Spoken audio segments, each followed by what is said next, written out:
পাহাড়ে প্রায় লড়াই হচ্ছে, এই ব্যাপারে বাংলাদেশ সরকারের করণীয় কি? প্রিয় ভাই, পাহাড়ে প্রায় লড়াই হচ্ছে, সংঘর্ষ হচ্ছে, বিষয়টি আসলেই অত্যন্ত জটিল। পাহাড় এমন একটা সেন্সিটিভ জায়গা, এই জায়গায় এই লড়াইগুলি আমাদের কাম্য নয়।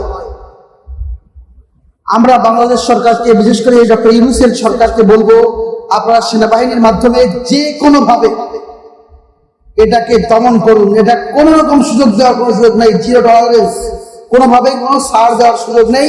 এদেরকে যেভাবে হোক সেনাবাহিনী দিয়ে এই সন্ত্রাসীদেরকে দমন করে পাহাড়কে নিরাপদ করতেই হবে। তা না হলে বাংলাদেশের স্বাধীনতা সার্বভৌমত্বের উপরে ইন্ডিয়ার চক্রান্তে বড় ধরনের আঘাত আসতে পারে।